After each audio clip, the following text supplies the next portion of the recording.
Quand les fondements sont renversés, le juste que ferait-il?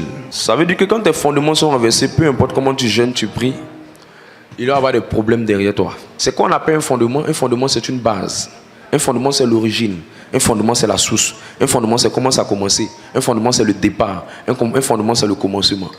Alors, lorsque tu te rends compte que depuis là, tu pries, tu jeûnes et qu'il y a des choses qui ne vont toujours pas dans ta vie, si tu es dans une relation sentimentale et que tu vois qu'il y a des choses qui ne vont pas comme il se doit, il faut te poser la question, comment vous vous êtes connus? Il ne faut pas venir à la prière, c'est pour crier, non, mon foyer est comme ci, mon foyer est comme ça, mon foyer est ceci. Écoute-moi, de la même manière tu es entré quelque part, c'est comme ça que tu peux sortir quelque part. La manière d'entrer compte dans tout endroit où on met les pieds. Comment tu es entré dans l'entreprise où tu es en ce moment? Comment tu es entré dans ton premier travail? Comment tu es entré? Comment tu as eu ta première grossesse? Ça peut agir sur la deuxième grossesse. Quand les fondements, quand la base, il y a problème, c'est que ça ne va pas aller devant. C'est ce qu'il dit. Quand les fondements sont renversés, merci. Quand les fondements sont renversés, quand il y a un problème dans ce que tu fais, quand on ne sait pas comment ça a commencé, il y a problème. C'est parti comment? Comment vous avez démarré? Est-ce que ce n'est pas un coup de foudre rapide là, et puis vous allez faire quelque chose, puis après ça maintenant, tu veux commencer à faire quelque chose de sérieux? Comment ça a commencé? Comment avant, quand tu voulais avoir un enfant, qu'est-ce que tu faisais? Dans quel coin tu es parti? Vers quel médium tu es parti? Vers quel marabout tu es parti? Où tu as mis tes pieds? Quand tu as commencé à travailler là, qu'est-ce que tu as fait avec ton premier salaire? Où tu allais mettre ça? À qui tu as donné? Où c'est parti? Comment ça a commencé? Je prie, ça ne va pas. La Bible dit, le juste, ça c'est le prieur. Le juste, c'est l'enfant de Dieu. Le juste, ça c'est le baptisé. Le juste, c'est le confirmé. Le juste, ça c'est celui-même qui est attaché à Dieu. On dit si les fondements sont renversés, même s'il prend le micro pour prêcher, il y a problème. Tu ne dis pas ton commencement. C'est pourquoi il faut analyser le commencement de la situation. Il faut analyser comment c'est parti. Il faut analyser comment les choses ont démarré. Toi-même, est-ce que tu connais ce qui est sur toi? Est-ce que ton nom, qu'est-ce que tu connais? C'est ce que ton nom veut dire. Est-ce que tu connais la fondation de ton nom? Et tu sais comment ta maman t'a eu? Est-ce que tu connais l'histoire de ta vie? Tu connais l'histoire de ton nom? Et tu sais comment toi tu es venu?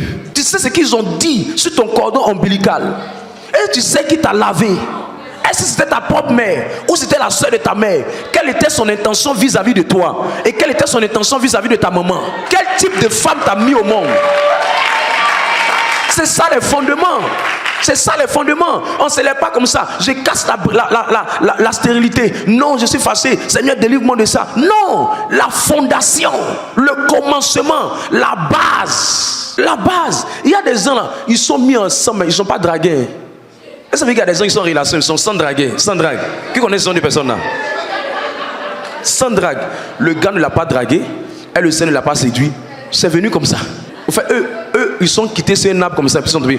Bon. Dis à ton voisin, ta vie a une histoire. Ta vie a une histoire. Ta vie a une histoire. Non, je ne trouve pas des hommes pour me prendre. Je ne trouve pas des hommes pour me marier. J'ai l'impression que mes relations ne bougent pas. Tout ça, dis-moi, dans quel verset il est écrit que Dieu a dit que la femme doit souffrir pour se marier?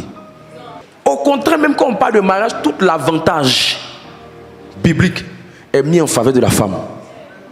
Celui qui a trouvé une femme, celui qui a trouvé une femme, celui qui a trouvé une femme, il vient vers Adam, il dit, il n'est pas bon que tu sois seul. Il n'y a rien qui a été mis envers la femme. C'est comme si tous les sujets de mariage là sont beaucoup formulés à l'endroit de l'homme qu'à l'endroit de la femme. Il n'a pas dit à la femme, il n'est pas bon que tu sois seul. Il n'a pas dit ça à la femme, il a dit ça à l'homme. Ça veut dire dans le plan parfait de Dieu, ce sont les hommes qui doivent transpirer pour se marier. Donc quand il y a quelque chose qui ne cloche pas, il ne faut pas te poser la question de non, je ne trouve pas bon quelqu'un, je ne sais pas qu'est-ce qui ne va pas. Il y a quelque chose sur toi qui n'est pas correct, qui vient de tes fondements. Tu es né comment? Tu es né où? Tu as grandi dans quoi? Quelles étaient tes expériences? Dans quel environnement tu as été développé? Qu'est-ce qui t'anime? Qu'est-ce qui te suit? Quel esprit est derrière toi? Quelle est l'histoire de ta propre mère? S'est-il marié? S'est-elle mariée? Comment ton père est rentré dans le foyer avec ta maman? Et puis comment toi tu es né? Où ils se sont croisés?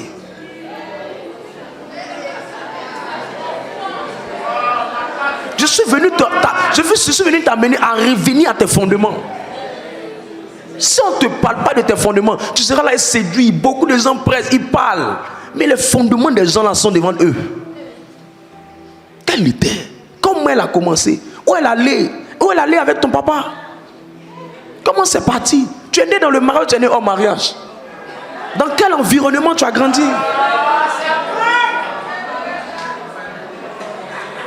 Demande. C'est ces questions-là que tu dois répondre. C'est à ces questions-là que tu dois prendre ton bic pour écrire, pour dire voilà où j'ai commencé. Et ça me suit. Et ça me suit. Et ça te poursuit. Tu ne comprends pas ton affaire. Tu ne sais pas qu'est-ce qui se passe. Anne a fait un vœu sur son enfant, Samuel. Anne était chrétienne. Elle a fait le vœu qu'elle a fait. Dit, Seigneur, il faut qu'il devienne ton serviteur. Mais est-ce que ta maman était comme Anne? Anne, elle connaissait un prêtre qui s'appelait Élie, qui était prophète dans une dimension prophétique. Et ce prophète-là était très élevé dans le ministère. Et elle partait au temple. Maman Anne partait au temple. L'enfant Samuel a été engendré dans l'affaire de prière. Ça, c'est le cas de maman Anne qui partait à la prière. Maintenant, quand on est de toi, ta maman Anne, elle partait où? Il y a des gens, des mamans ont fait des vœux sur toi.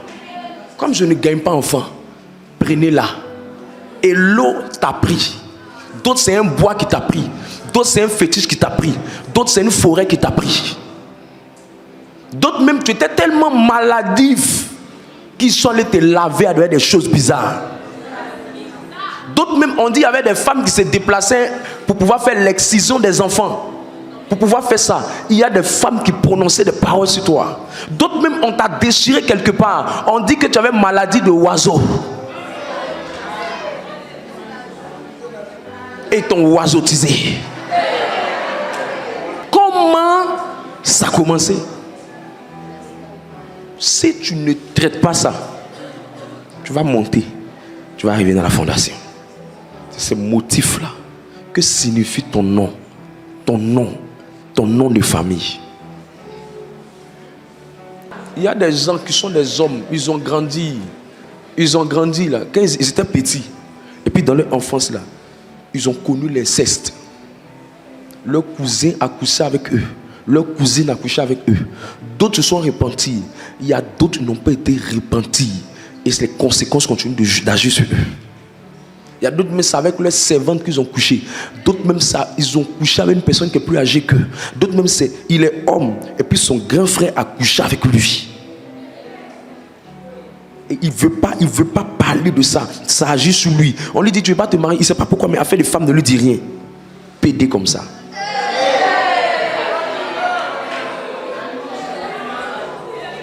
Mais c'est bizarre. Toutes les sœurs, et c'est bizarre, Dieu même attire les sœurs les plus charmantes près de lui. Hein. Mais c'est comme si ça ne lui dit rien. Ce soir, Dieu t'a emmené ici pour te délivrer. Ce soir, Dieu t'a emmené ici pour te libérer. Le sang de Jésus va te laver de toutes ces choses. Il y a des gens qui ont eu des rapports avec des gens. La personne avec qui tu as eu les rapports là, lui-même, la mari de nuit là, est dans son corps. Vous savez, il y a 7 degrés de mari de nuit. Quand j'ai étudié ce sujet, je me suis rendu compte que ce n'est pas du jeu. En fait, de mari de nuit, il y a plusieurs degrés. Il y a des petits là que les gens chassent facilement. Il y a 7 degrés. Et tu peux croiser quelqu'un, lui, le 5e degré de mari de nuit. Et tu couches avec lui. Il y a échange de sang. Tu as pris le plaisir. C'était intéressant. Tu étais joyeuse. Ça te faisait du bien. Tu t'es soufflé quand tu as fini. Mais écoute-moi bien. Après cette expérience-là, il y a un mari de nuit qui est venu s'asseoir en toi. Tu ne sais pas pourquoi l'esprit là ne te laisse pas. C'est la fondation. On peut chasser, mais tant que tu n'es pas allé vers cette origine, pour mettre le doigt sur le problème, et puis présenter ça à Dieu, ça va continuer de te suivre. Ça va continuer de te suivre. Ça va continuer de te suivre. Il y a des fondations. Il y a des fondations. Quand tu ne comprends pas les fondations, tu vas avoir l'impression que tout est simple. Il dit quand les fondements sont renversés. Quand les fondements sont renversés. Tu vas te mettre avec un homme. Souvent l'homme là, sa maman l'a déjà marié spirituellement. On a fait des délivrances comme ça. Tu forces, tu te mets dedans. Tu n'as pas fait sa délivrance, tu n'as pas fait. C'est pour ça que souvent, quand on parle de mariage, on ne veut pas seulement que ce soit la femme seulement qui soit là. On veut que les deux soient là. Parce que souvent, là, le problème peut ne pas venir de la femme, ça peut venir de l'homme. Souvent, le problème peut venir de l'homme, ça peut venir de la femme. Et la femme, le monsieur, la maman l'a marié, dit c'est mon mari. Et la soeur veut venir se mettre dans le foyer, ça là. Souffrance, elle a connu. C'est pas peu. Même elle, tout ce qu'elle fait au travail, elle, ça va tout gâter. Spirituellement parlant. Mais ça, c'est une fondation qui est dans la vie de ces derniers. On va dire qu'elle ne peut pas se marier, alors que le problème n'est pas d'elle, le problème est de la personne. Il y a une source à tout. Dis à ton voisin, derrière village, il y a village. C'est ça que tu dois faire le bilan. On ne se lève pas comme ça. Non, Seigneur, je veux me marier, je veux me marier. Il y a des gens là, tant qu'on n'a pas bien traité ton problème, c'est quand tu es marié, tu as ressorti. Tu as ressorti. Ça fait rebond. Tu reviens.